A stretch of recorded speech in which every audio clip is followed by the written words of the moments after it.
अस्सलामु अलैकुम वरहमतुल्लाहि वबरकातुहू। आज का मैं वीडियो एक बहुत ही अहम अपडेट देने के लिए बना रहा हूं। मैंने एक एसोसिएशन फॉर्म कर लिए हीरा ग्रुप ऑफ कंपनी से इन्वेस्टर्स के पैसों की रिकवरी के लिए। इस एसोसिएशन का नाम है फ्यूचर कंसेंसस फाउंडेशन और इस एसोसिएशन का प्रेसिडेंट और मेन जो अथॉरिटी है वो मैं हूं। इस एसोसिएशन को बनाने की जरूरत इसलिए पड़ी क्योंकि जिस एसोसिएशन से मैं जुड़ा हुआ था, जो कि एक बहुत बड़ी फ्रॉड एसोसिएशन थी, जिसका नाम Heera group investors members association Pune, जो कि पुणे की एसोसिएशन थी। ये एक बहुत बड़ा धोखा था, एक बहुत बड़ा स्कैम था इन्वेस्टर्स को रोकने के लिए। पुणे एसोसिएशन दरअसल में इसका जो मास्टरमाइंड था वो शरीफ था। शरीफ नाम का एक एमी है, ये इस एसोसिएशन को चला रहा था और यही तमाम चीजों की मुखबरी भी किया करता था और आपा तक खबरें पहुंचाया करता था। और इन लोगों ने एक नारा दिया था, पुणे एसोसिएशन वालों ने, कि जब तक एक एक इन्वेस्टर का पैसा नहीं मिल जाता ये एसोसिएशन काम करेगी। लेकिन इस एसोसिएशन का जमीनी सतह पर कोई वजूद नहीं है। ये एसोसिएशन सिर्फ इसलिए बनाई गई थी ताकि एमी डीएसएस अपने आप को सेव कर सके, क्योंकि शुरुआत के दिनों में जब आपा अरेस्ट हुई थी और ये पेमेंट्स वगैरह जब डिले हो रहे थे 2018 में, तो मसला ये हो गया था कि तमाम जो पुणे के इन्वेस्टर्स थे वो एमईडीएसओ को मारने पीटने लग गए थे, एफआईआर करने लग गए थे, कानूनी कार्रवाइयां करने जा रहे थे। तो इन सब चीजों को रोकने के लिए ये एसोसिएशन फॉर्म की गई थी। तो इस एसोसिएशन का फॉर्म करने का मकसद था कि एमईडीएसएस अपने आप को सिक्योर कर लेना चाहते थे और आपा को और आपा की कंपनी को भी सिक्योर करना था और इन्वेस्टर्स को एफआईआर करने से रोकना था और अपने आप को भी बचाना था। शरीफ नाम का जो एमी है, इसको जब पुणे के कुछ इन्वेस्टरों ने मारा पीटा, ये तब की बात है, 2018 की ही बात है या शायद 2019 के शुरुआत की।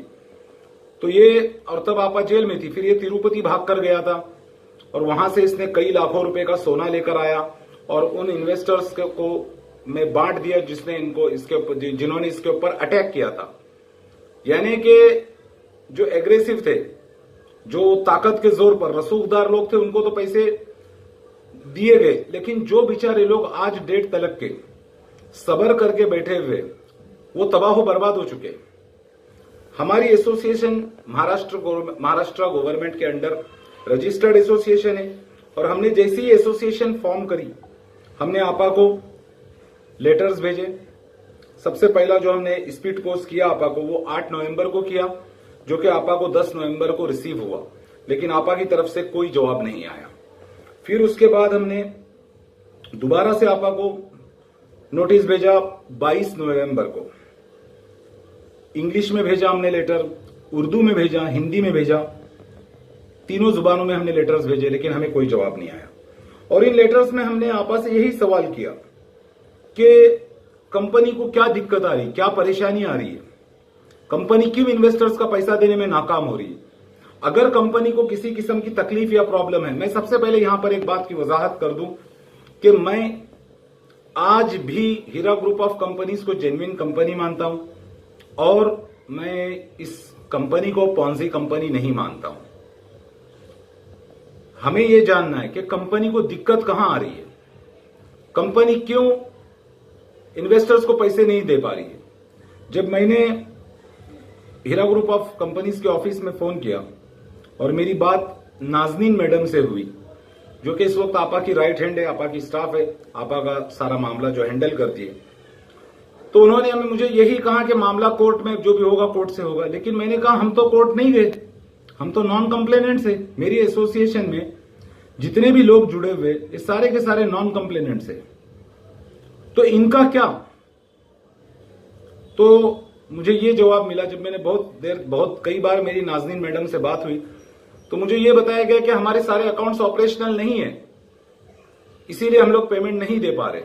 अगर ऐसी बात है तो यही बात Nowhera Shaikh madam, Heera group of companies, हमारी एसोसिएशन को लिखित में दे दे कि एग्जैक्टली किस डिपार्टमेंट से उनको तकलीफ आ रही है, क्यों ये पेमेंट नहीं कर पा रहे। तो हमारी एसोसिएशन इनकी फेवर में हर तरीके से हम इनके लिए लड़ने के लिए तैयार हैं। जो कुछ भी होगा, अगर जरूरत पड़े तो हम इनकी फेवर में पीआईएल डालने के लिए भी तैयार हैं। हर तरीके से हम हीरा ग्रुप ऑफ कंपनीज का साथ देने के लिए तैयार है, अगर किसी भी इदारे से या डिपार्टमेंट से कंपनी को तकलीफ है। लेकिन इस तरीके से सिर्फ जो कुछ भी नोहेरा शेख मैडम कहे उस बात के ऊपर इस तरह ईमान रखना जैसे कुरान की आयतों पर रखा जाता है, ये पॉसिबल नहीं है। पुणे एसोसिएशन ने इन्वेस्टर्स को तबाह बर्बाद कर दिया।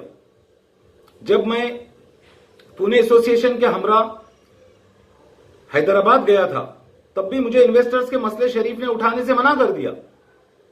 मैंने कई बार शरीफ से कहा, शरीफ है जो एमी है, कि भाई इन्वेस्टर्स का क्या, तो शरीफ ने एक बार तो मुझे यहां तक के जवाब दिया था कि हमने सबका ठेका नहीं लिया हुआ है। तो मैं यहां पर यह कहना चाहूंगा कि जिस दिन पुणे एसोसिएशन बनी थी उसी दिन पुणे एसोसिएशन ने सबका ठेका लिया था।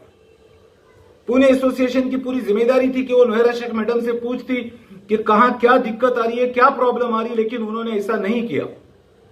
और हमारी एसोसिएशन जो है वो इन मामलों पर, इन बातों पर अब खामोश नहीं बैठेगी।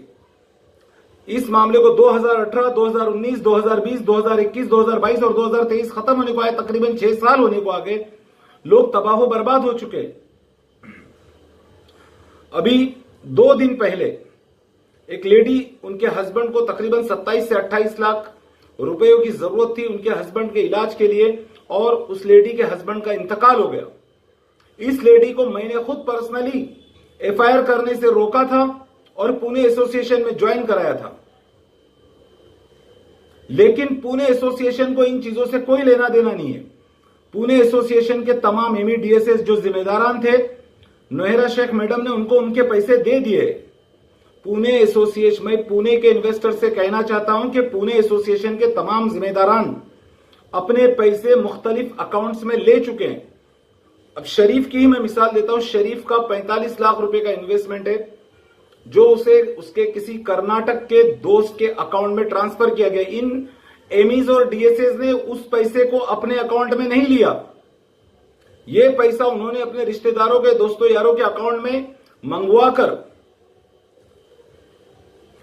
पैसा ले लिया इन्होंने।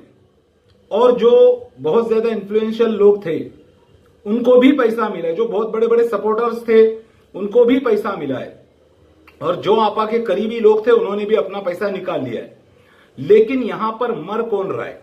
जो एक आम इन्वेस्टर है। और आज ये कहकर आपा की कंपनी, अगर ये कहकर उन्हें टाल मटोल किया जाता है कि सब्र करना होगा, मामला कोर्ट में, अगर कोर्ट में मामला न जाने और 10 साल चलेगा तो इस तरीके से तो मुसलमानों की तो मईशत पूरी तरीके से तबाह बर्बाद हो जाएगी, और इस चीज को किसी सूरत में बर्दाश्त नहीं किया जाएगा। मैं फिर नोहेरा शेख मैडम आपसे मैं ये कहना चाहता हूं कि आपकी कंपनी को जो कोई भी दिक्कत आ रही है पैसे देने में, पैसों की अदायगी करने में, आप हमें वो चीजें लिखित में दे दें। किस डिपार्टमेंट से, कहां से आपको प्रॉब्लम है, एग्जैक्टली क्या प्रॉब्लम आ रही है, क्यों आपके अकाउंट्स ऑपरेशनल नहीं हो पा रहे, ये तमाम बातें अगर आप हमें देती है तो हम आपके सपोर्ट में काम करने के लिए तैयार हैं, हम आपकी फेवर में आ जाएंगे। लेकिन आप इस तरह खामोश रहेंगे और आप चाहेंगे कि हम लोग सब्र करके बैठे रहे, तो ये चीज अब मुमकिन नहीं है, क्योंकि ये बहुत ज्यादा देर हो चुकी, ताखीर की हद पार हो चुकी है। लोगों ने अपनी जिंदगी भर की जमा पूंजी हीरा ग्रुप ऑफ कंपनीज में डाल दिए और वो लोग आज तबाह बर्बाद हो चुके हैं। कई लोग जिन्होंने बेचारों ने गल्फ से, सऊदी से, दुबई से और कुवैत से इन्वेस्टमेंट किया, और आज उनके पास न नौकरियां हैं न कुछ है, और वो लोग हिंदुस्तान में आकर बैठे हुए और उनकी कुछ समझ में नहीं आ रहा है। लोगों का माली निजाम तबाह बर्बाद हो चुका है। तो नोहेरा शेख मैडम, मैं आपसे कहूंगा कि आपको जवाब देना होगा, हमें लिखित में जवाब देना होगा। ये कोई मेरा पर्सनल जाती मामला नहीं है। मैं एक संस्था का, एक एनजीओ का, एक एसोसिएशन का सदर होने की हैसियत से अपनी एसोसिएशन के लिए आपसे जवाब मांगता हूं कि कंपनी को कहां दिक्कत आ रही है। जिस किसी भी डिपार्टमेंट की तरफ से आपको दिक्कत आ रही है, हम आपको उसके लिए, हमसे जो कोई भी मदद बन पड़ेगी, जो कुछ भी हमसे हो सकेगा, हम आपके साथ खड़े हो जाएंगे। लेकिन इस तरीके से कि हम सिर्फ आंख बंद करके और मुंह बंद करके खामोश बैठे रहे और इंतजार करते रहे, इंतजार की हद खत्म हो चुकी है। ये चीज किसी सूरत में अब बर्दाश्त नहीं की जाएगी। आपको जवाब देना होगा। और मैं पुणे के इन्वेस्टर से कहना चाहूंगा कि आप लोगों के साथ, और जितने भी लोग पुणे एसोसिएशन से जुड़े थे उन्हें मैं ये बताना चाहूंगा कि एमईडीएसओ ने आप लोगों के साथ, पुणे के एमईडीएसएस ने आप लोगों के साथ धोखा किया अपने आप को बचाने के लिए, अपनी प्रॉपर्टीज को बचाने के लिए। क्योंकि इन एमईडीएसएस को यह डर था कि अगर खुदा ना खास्ता पुणे के एसोसिएशन के जो एमईडीएसएस अगर उन्होंने हम पर भी एफआईआर करना शुरू कर दी तो हमारी जमीन जायदाद, प्रॉपर्टीज, घर वगैरह सीज कर लिए जाएंगे, जब्त हो जाएंगे, अटैच हो जाएंगे। और अपने आप को बचाने के लिए, अपने माल को बचाने के लिए इन्होंने मुसलमानों का सौदा कर दिया। और जहां तलक के ताल्लुक है शरीफ का, इसको अगर मैं मुनाफिकों का सरदार कहूं तो भी गलत नहीं होगा। बिंजामिन नेतन्याहू भी अगर कहूं, बिंजामिन नेतन्याहू जो इसराइल का वजीर आजम है, शायद वो भी इतना गया गुजरा नहीं होगा जो काम इस शरीफ ने किया है। लोग तबाह बर्बाद हो चुके, लोगों के घर बार बिक चुके, लोगों का पूरा माशी निजाम, माली निजाम तहस नहस हो चुका है, धर्म भरम हो चुका है, तबाह बर्बाद हो चुके हैं सब लोग। अब ऐसे में ये कहना कि नहीं सब्र करना होगा, अपने बिजनेस में पैसा लगाया, ये है वो है, ये सब बात गलत होगी, बेबुनियाद होगी। हम चाहते हैं नोहेरा शेख मैडम जल्द से जल्द हमारे खतूत के जवाब हमारी एसोसिएशन को दे दे। हम कंपनी को पॉन्जी नहीं मानते, हम कंपनी को कोई फ्रॉड या चिटर नहीं मानते। अलबत्ता मैंने अपने खतूत में यह बात लिखी है कि इस बात का हमें अंदेशा है कि शायद क्योंकि 228 सीट्स पर नोहेरा शेख मैडम ने इलेक्शन लड़ा था और एक एमएलए खड़ा करने के लिए तकरीबन 5 करोड़ रुपए का अगर खर्चा आता है तो 228 सीट्स पर 11 से 1200 करोड़ रुपए का खर्चा शायद हुआ होगा। हमें इस बात का शक है, इस बात का अंदेशा है और यही बात हमने अपने खतूत में लिखी है कि कहीं ऐसा तो नहीं कि इन्वेस्टर्स के पैसों से इलेक्शन लड़ा गया था और इलेक्शन में इनको बहुत बुरी तरीके से शिकस्त हो गई, कहीं इसलिए तो कंपनी पैसों की अदायगी में चूक नहीं रही है। और इस बात के ये बात मैंने पुणे एसोसिएशन के सामने बहुत पहले उठाई थी कि हमें एक जांच कमेटी बिठाकर इस बात की जांच करनी होगी, लेकिन पुणे एसोसिएशन पूरी तरीके से नोहेरा शेख आपा के कदमों की धूल बन चुकी थी और इन्होंने मुसलमानों का सौदा पहले ही कर लिया था और अपने इन्वेस्टमेंट ये लोग निकाल चुके। लेकिन अगर आज जाके आप पुणे एसोसिएशन के जिम्मेदारान से पूछेंगे तो वो लोग यही कहेंगे अल्लाह की कसम हमें 1 रुपया नहीं मिला, वो लोग यही झूठ बोलेंगे। लेकिन पुणे एसोसिएशन के तमाम एमईडीएसएस अपने रिश्तेदारों, दोस्तों और यारों के अकाउंट में पैसे ले चुके हैं। पुणे एसोसिएशन के तमाम जिम्मेदारान ने अपना पैसा ले लिया है और आम अवामुन नास को तबाह बर्बाद करके छोड़ दिया है। जब इन्हें जरूरत थी तब इन्होंने पुणे एसोसिएशन में उन लोगों को ज्वाइन किया, करवाया और जो पुणे एसोसिएशन में पैसा जमा हुआ था वो पैसा हैदराबाद के सफर में ही खर्च होता था आपा से जेल में मिलने जाने के लिए, लेकिन इन्वेस्टर्स के कुछ भी काम नहीं आया। तो ये एक बहुत बड़ा स्कैम इन्वेस्टर्स के साथ हुआ पुणे एसोसिएशन की तरफ से। लेकिन जहां तलक के ताल्लुक है हीरा ग्रुप ऑफ कंपनीज का, मैं हीरा ग्रुप ऑफ कंपनीज को एक कंपनी मानता हूं, मैं हीरा ग्रुप ऑफ कंपनीज को एक जेन्युइन कंपनी मानता हूं। मेरा यही मानना है और मेरी एसोसिएशन का यही मानना है कि कंपनी बिजनेस करती थी, लेकिन कंपनी जवाबदेह है, कंपनी को जवाब देना होगा और हम कंपनी के जवाब का इंतजार कर रहे हैं। मैं नोहेरा शेख आपा से अदबन ये गुजारिश करता हूं, नोहेरा शेख मैडम से, कि आप हमें हमारे खतूत के जवाब दे दें, हमें बताइए कहां किस डिपार्टमेंट से आपको प्रॉब्लम आ रही है, तो हमसे जो मुमकिन हो सकेगा, जो लीगल हमसे मदद हो सकेगी, जो कंपनी के साथ ताउन किया जा सकता है, क्योंकि हमारा मकसद इन्वेस्टर्स के पैसों की रिकवरी कराना है। तो इसके लिए हमें जो भी करना पड़ेगा हम करेंगे। हमें अगर आपका साथ भी देना पड़ेगा, आपको जिस किसी भी डिपार्टमेंट से अड़चन आ रही है तो उस चीज के लिए, उस मसले के लिए हम आपका साथ देंगे। हम देखेंगे हो जरूरत पड़ी तो हम आपकी फेवर में पीआईएल डालेगी हमारी एसोसिएशन, लेकिन उसके लिए आपको हमें जवाब देना होगा। मैं यहां पर पुणे के तमाम इन्वेस्टर से और जितने भी लोग पुणे एसोसिएशन से जुड़े हुए थे मैं उनसे कहना चाहूंगा कि पुणे एसोसिएशन के एमईडीएसएस को आप लोग मत बख्शिए। इन्होंने आप लोगों के साथ बहुत बड़ा धोखा किया।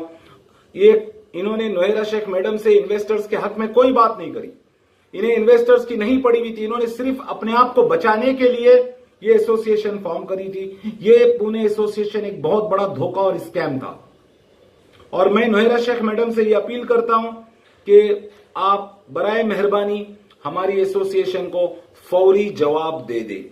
जो हमने खतूत भेजे, तमाम जो हमारे सवालात है उसका आपको जवाब देना होगा। हम आपके जवाब के मुंतजिर हैं। अस्सलामु अलैकुम व रहमतुल्लाहि व बरकातुहू।